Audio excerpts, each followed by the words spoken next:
O discurso de Cristina continuou por cerca de 4 horas sob máxima atenção do povo. Após relatar as medidas econômicas e os projetos sociais realizados no seu governo e nos 12 anos de kirchnerismo, anunciou o projeto de estatização de toda a rede ferroviária nacional, reiterou os acordos bilaterais com a China e finalizou com um vibrante ataque à oposição e aos manipuladores jurídico-midiáticos do caso Nisman.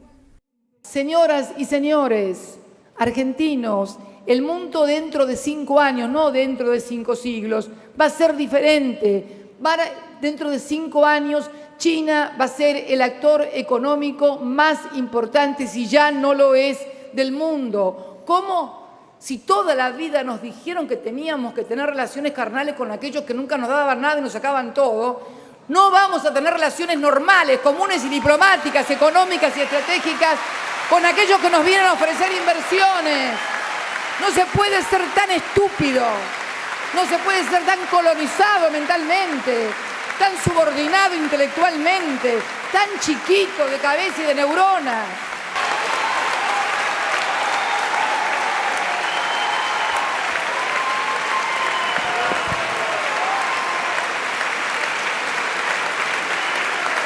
Mis queridos amigos, pero 1.353 millones de chinos. Las empresas más importantes del mundo en construcción, en energía, en telecomunicaciones, son hoy chinas. Además, ¿cuántos de ustedes compran en mercados chinos? Estoy segura que un montón, porque son más baratos que los otros. ¿Qué van a hacer? ¿Vamos a ignorar a 1.353 millones? ¿Vamos a ignorar a la primera economía del mundo? ¿Vamos a ignorar a quien se sienta en el Consejo de Seguridad y conforma uno de los 5 votos permanentes? ¿Vamos a ignorar a quien es el principal interlocutor hoy de Estados Unidos? Porque quiero decirles algo de corazón y con mucho respeto a los 20 integrantes del G20. Yo he participado en todas las reuniones del G20, desde Washington con Bush hasta la última. Bueno, la última no pude ir por razones de salud. Y yo les puedo asegurar que el diálogo entre Estados Unidos y China es permanente y nada se decide en ese ámbito si no cuenta con la aprobación de Estados Unidos y de China. Notifíquense, por favor, de una buena vez por todas y salgan del corsé intelectual y colonial que les han metido en la cabeza y les siguen metiendo de los medios de comunicación.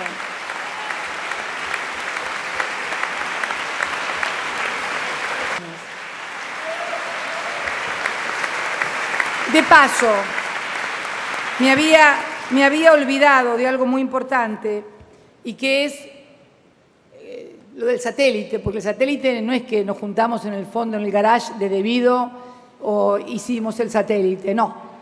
Fundamos una empresa que se llama ARSAT, que fue hecha por ley. También la aprobamos nosotros solos. ¿Por qué? Porque cuando llegamos al gobierno, cuando Néstor llega al gobierno, había sido privatizado el espacio radioeléctrico. Creo que había 3 países en el mundo con el espacio radioeléctrico privatizado. 2 africanos, que no me acuerdo el nombre porque son difíciles, y Argentina. Estábamos a punto de perder, por falta de uso, 2 órbitas. Las recuperamos, hicimos caer la concesión, fundamos ARSAT por ley nacional y porque fundamos ARSAT por ley nacional y pusimos recursos, hoy tenemos satélites como el ARSAT. Por eso no se hacen ni en el garage ni pateando tachos, se hacen poniendo lo que hay que poner en recursos, en coraje, en voluntad y en decisión política. El Día del Ferroviario. Es el Día del Ferroviario y hace 67 años un señor que se llamaba Juan Domingo Perón anunciaba la recuperación de los ferrocarriles argentinos, la nacionalización de los ferrocarriles argentinos. Yo quiero decirles a todos los legisladores que voy a enviar a esta Cámara un proyecto de ley para recuperar por parte del Estado la administración de los ferrocarriles argentinos.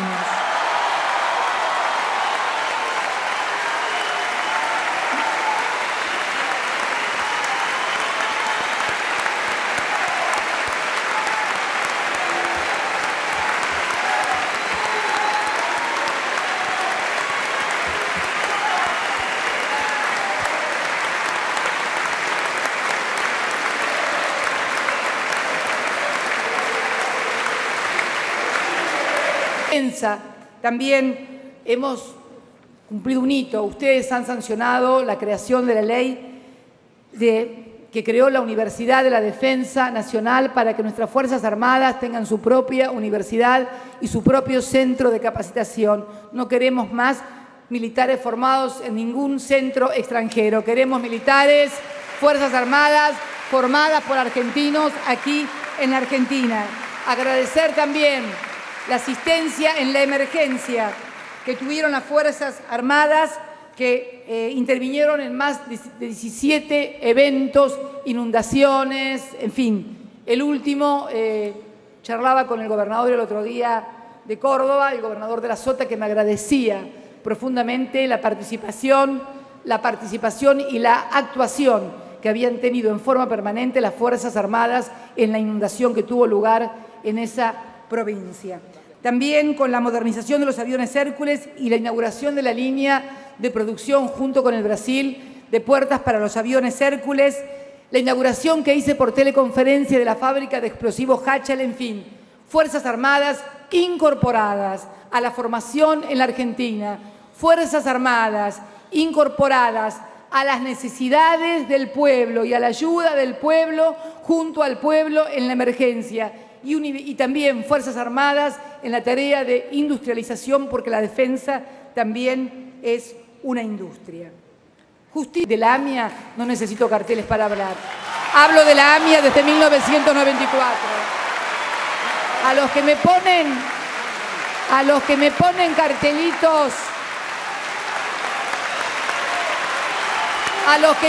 cartelitos, para que hable de la AMIA hablo desde el año 94.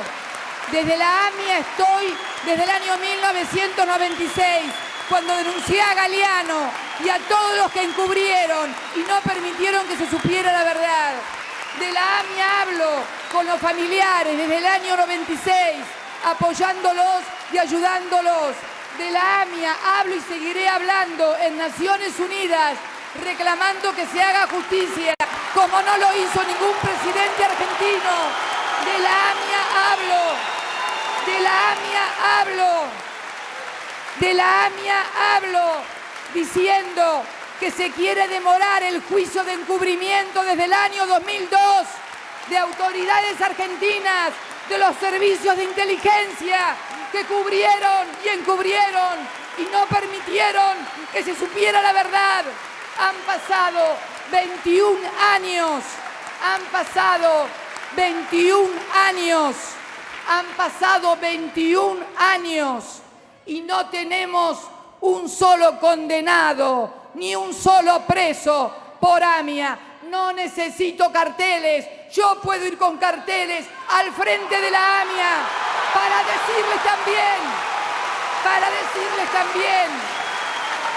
decirles también que un expresidente de la DAIA, Rubén Beraja, encubridor y vaciador de bancos, presidente de la AMIA, está procesado en juicio oral por haber traicionado su religión y asociación. No me vengan a hablar de la AMIA.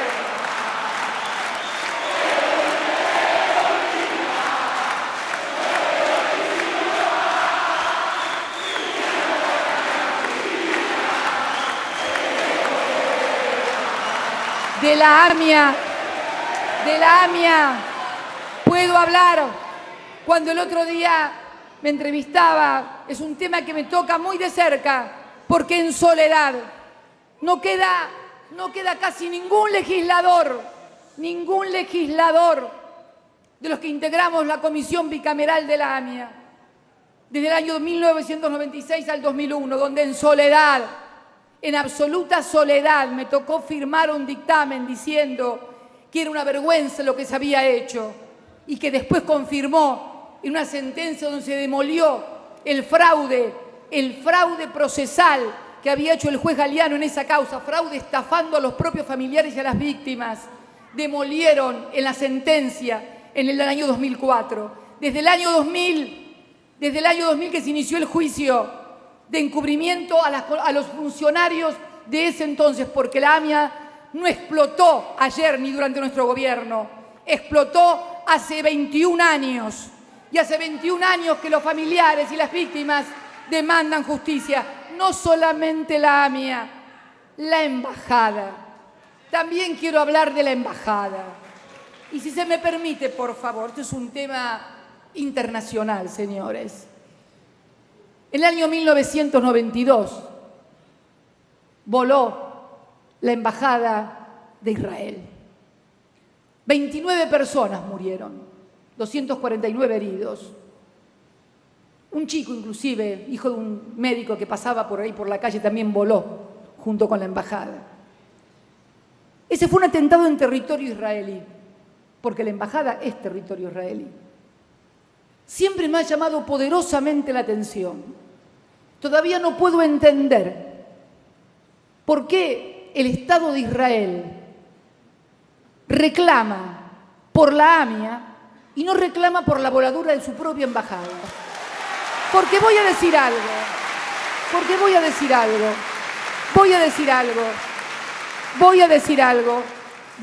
algo, Que nadie se confunda, la AMIA no fue un atentado contra los judíos, como vi en la solicitada el otro día.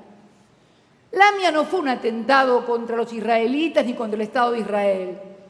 La AMIA fue un atentado contra la República Argentina y contra los argentinos, señores. Yo lo viví así. Y yo lo denuncio como un atentado contra la Argentina. Y es necesario, tal cual lo dije en el juicio oral, cuando me citaron como testigo al ser miembro de la comisión, que desgraciadamente la causa de la AMIA se había convertido en un tablero de ajedrez de la política nacional e internacional. Y tengo más que elementos para decirlo. Porque esto que llama la atención, que nadie hable del atentado de la embajada, que no pudo ser tratado por jueces comunes, porque al tratarse de una embajada es materia específica, excluyente y exclusiva de la Corte Suprema de Justicia de la Nación. ¿Sabe alguien le puede informar a esta presidenta cuál es el resultado de la investigación que llevó adelante la Corte Suprema de Justicia de la Nación del atentado de la Embajada de Israel? ¿Quiénes son los condenados? ¿Cuáles son los procesados? ¿Qué fue lo que pasó? ¿Me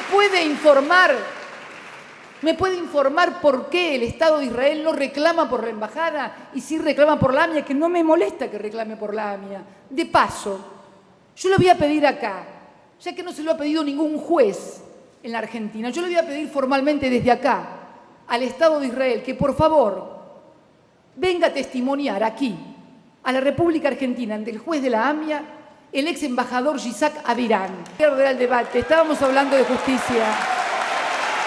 Voy a hablar de justicia. Y voy a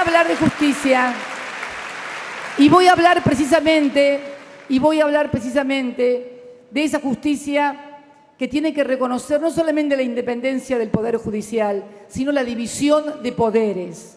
Porque, ¿saben qué? No solamente tiene que haber independencia del Poder Judicial, tiene que haber también división de los poderes. El Ejecutivo y el Legislativo, que son elegidos por el voto popular para gobernar el Poder Ejecutivo y para legislar y controlar ustedes los legisladores. Y en todo caso el Poder Judicial para controlar la legalidad y la constitucionalidad de los actos que hacemos nosotros, pero no para gobernar o para cambiar las leyes o para pretender elegirse al legislador. Porque señoras y señores,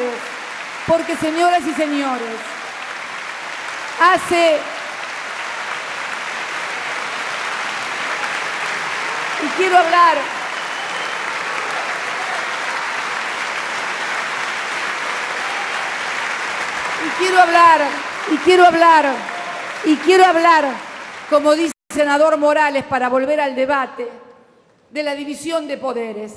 Este Congreso sancionó hace años, con amplísima mayoría, una ley de medios.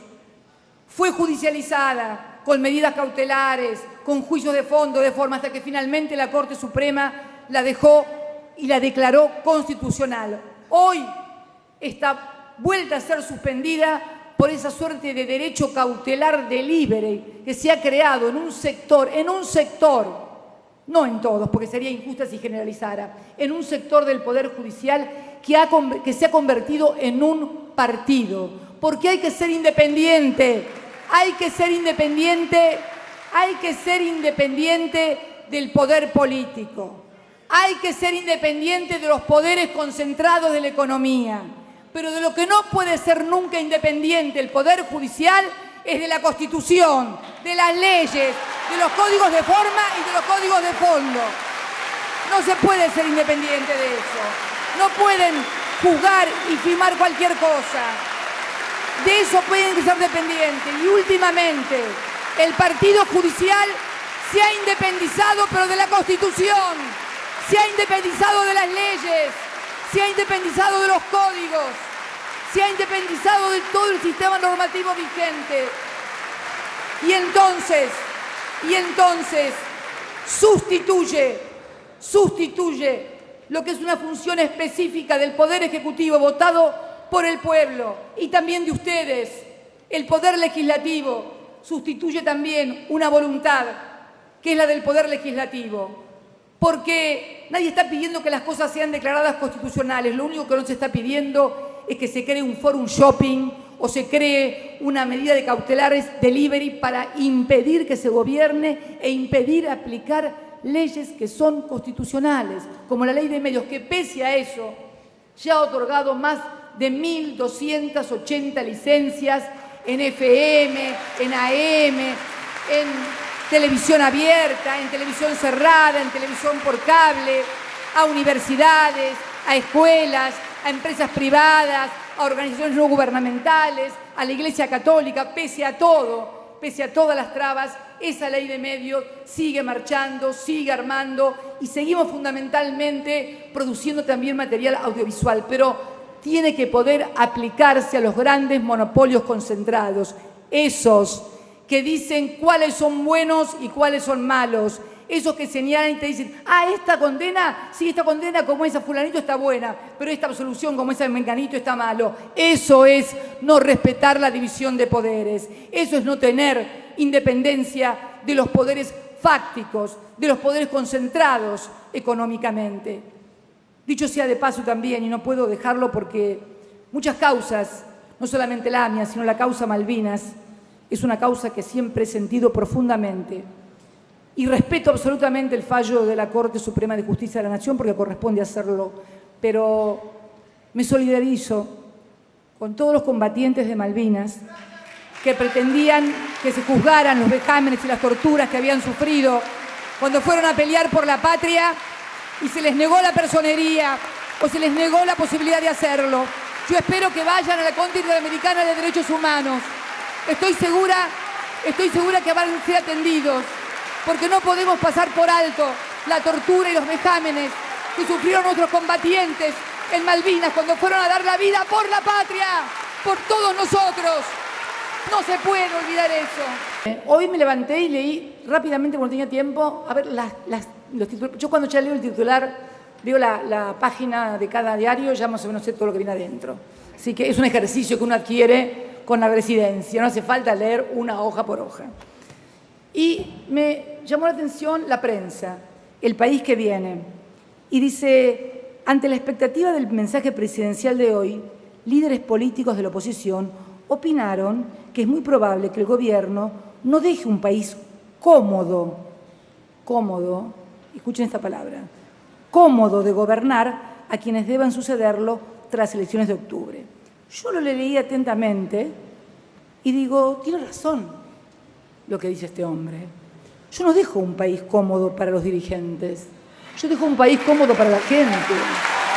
Tiene razón. ¿Saben qué? Tienen razón. Va a ser muy incómodo. Claro que va a ser incómodo. Después de todo lo que hemos leído, va a ser incómodo. Sobre todo si le piensan sacar derechos que ha ganado la gente. Va a ser muy incómodo. Si por ejemplo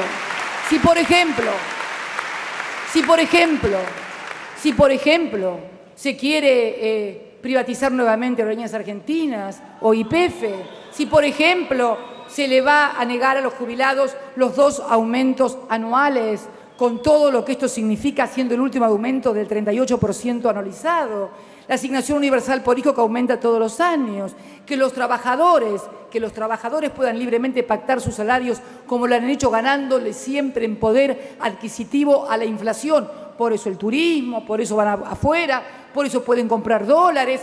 Claro que va a ser un país no cómodo para los dirigentes políticos, sobre todo aquellos que quieren cambiar tantas cosas, porque sería bueno que además nos explicaran qué es lo que quieren cambiar. Ahora, para la gente, el país que les dejo es un país muy cómodo, es un país con 6,9% de desocupación, es un país con 6 millones de jubilados, es un país con el salario más alto de Latinoamérica, es un país con la jubilación más alta de Latinoamérica, es un país con la mayor inclusión previsional de que se tenga memoria, es un país con mayor nivel de porcentaje industrial en su Producto Bruto Interno, es un país donde se respetan los derechos humanos, es un país donde se respetan la división de la Constitución, es un país donde el gobierno le ha dado más que nunca el mayor presupuesto al Poder Judicial.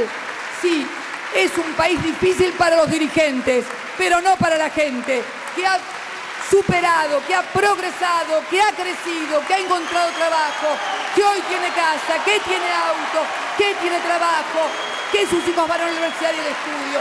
Por supuesto, el país cómodo es para la gente, no para los dirigentes.